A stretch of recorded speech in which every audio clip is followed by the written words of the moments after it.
ئاگاداریەک لە زمناکۆوە بۆ ئازاد 1760 برادران ئاگادار بکەرەوە حوتی مانگ زەماوەند بکەن. 26 ساڵ تێپەر دەبێت بەسەر ڕاپەڕینی شاری سلێمانیدا کە سەرنجام پاش چەندین ساڵ لە چەوسانەوە خەڵک و پێشمەرگە کۆتاییان بە حکومڕانی ئاگر و ئاسنی ڕژێمی لە ناوچووی باسیە ناوپاشەوە قۆناغێکی نوێ لە ژیانی سیاسی و حکومڕانی کورد دەستی پێکرد. بەڵام لە سەروبەندی یادی ڕاپەڕیندا بەشداربووانی ڕاپەڕینەکە و وڵاتیانی سلێمانی دەڵێن دەکرا بە شێوەیەکی باشتر ڕێز لە دەستکەوتەکانی ئەو ڕاپەڕینە بگیرایە و هەنگاوی زیاتر بۆ یەکخستنی نێوماڵی کورد بنرایە. ئەوەی کە ئێستا ئەگوزەرێ جێگەی داخە لە دوای تێپەڕبوونی 26 ساڵ لەسەر یادی ڕاپەڕینی 1991 کۆمەڵێک گیر و گرفتمان هەیە.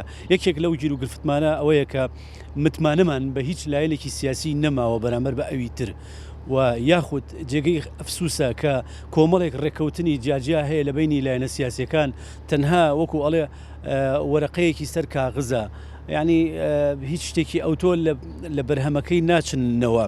ئەم ڕێکەوتنانانە تەفعیل نەکراوە. ئامانجی ئێمە ئامانجی خۆشببختی، بەختەوەری، دیموکراسی، ئازادی باشتر، فراهەمکردنی ژیانێکی باشتر بۆ بەتایبەتی بۆ تێکۆشەران، بۆ کەسوکاری شەهیدان، بۆ هەموو خەباتجێڕانی ئەمڕۆی میلەتەکەمان. ئەمانە کۆمەڵێک گرفتن لە بەردەم پرۆسەی سیاسی لە هەرێمی کوردستانە کە حکوومەتی هەرێمی کوردستان ئەبێ شانی بداتە بەر. من وەکو ژنێکی پێشمەرگەی شاق ئەو کاتە ئەخۆ ئامادەی خۆمان لەوە بینیەوە کە چۆن بتوانرێت سەرجەم هێزەکانی پێشمەرگەی کە لە دەرەوە بوون چۆن ئامادەکاریانە کرد بۆ ئەوەی کە بێن ڕاپەڕینە مەزنەکە بۆ ناو جەماوەری کوردستان بە شێوەیەکی ئیعلامی سەرکەوتوتیا سەرکەوتو بن و هەموو جەماوەری کوردستانی لەگەڵدا بوو.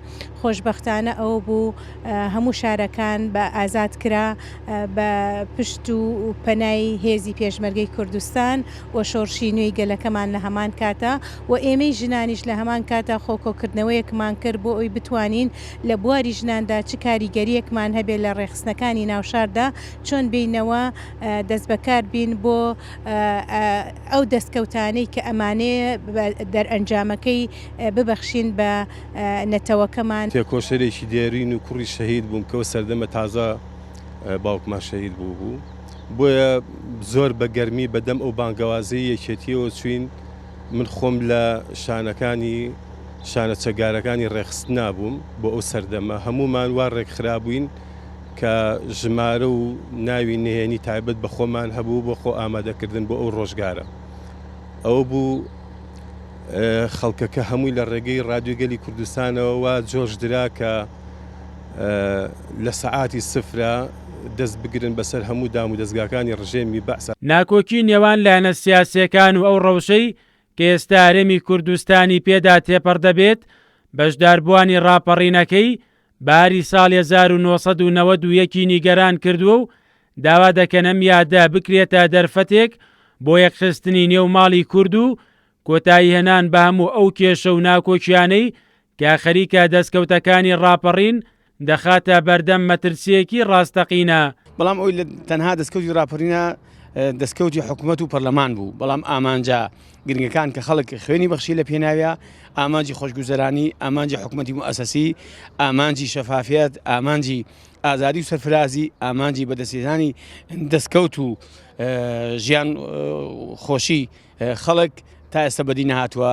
بۆیە من ئەوەندە ئەڵێم هێزە سیاسیەکان بەرپرسن و قەرزارباری ئەو پەیامە پیرۆزن کە خوێنی شەیدان لە پێناویان ڕۆیشت. ئەو کاتێ ئەوەنە داغ لە دڵبین، ئەوەنە داغ لە دڵبین خەڵک و پێشمەرگە و هەموو چین و تێژەکان یعنی لێرە نەتەزانی چی ژن مناڵ پیرێژن بە تەور بە تەوراس بە چەقۆ پەلاماری ئێرانەیە. ڕاپەڕین لە سلێمانی و سەرچاوی سەنکەچی بەداخۆ هیچ بەروبوومێکی ئەم داهاتی ڕاپەڕین بۆ خەڵکی سلێمانی بۆ دەبەری سلێمانی نیە. یەکێتی بەرنامەیەکی داڕژ بۆ ڕاپەڕین. ئەم بەرنامەیە ئێمە هاوڕمان و شێریمان دا بە خەڵکی ڕاپەڕینە بێ بەڕاستی ڕاپەڕین سەری گرت لە سایی میلەت و خەڵکەکەیە یۆلەیە لە سایی پێشمەرگە و میلەت و خەڵکە، بەڵام بەداخەوە ئیسەکەنە ئەو ڕێزە نەگیراوە لەو ڕاپەڕینە کە خەڵک بە ئاواتەوە بوو بێتە دی. ڕاپەڕینی خەڵکی کوردستان و هێزەکانی پێشمەرگە لەو قۆناغە دژوارەی خەباتی کووردا پامی یەکریزی و یەکەڵوێستی میلەتێکی چەوساوەی بە هەموو جیهان ڕاگەیاند لە سەروبەندی ئەم یادەشدا هەمووان لەسەرەوە کۆکن ئەگەر بە هەمان گوڕوتینی ڕاپەڕینەوە کار بکرێت کورد دەتوانێت زۆر دەستکەوتی گەورەتر بۆ ئایندەی خۆی مسۆگەر بکات. ڕاپەڕین لە کاتی خۆیدا دەستکەوتی گەورەی بۆ خەڵکی کوردستان بە دوای خۆی داهێنا، بەڵام پاش تێپەڕبوونی 26 ساڵ بەسەر ڕاپەڕیندا بەشداربووانی ڕاپەڕینەکە دەڵێن هێشتا بەشێک لە ئامانجەکانی ڕاپەڕین بەدی نەهاتووە. لەم قۆناغەدا ئەرکی لایەنە سیاسیەکانە کار بکەن بۆ بەدیهێنانی هەموو ئامانجانەی کە ڕاپەڕینی لە پێناودا کرا. مەریوانە بڵا، کورتسات نیوز، سلێمانی.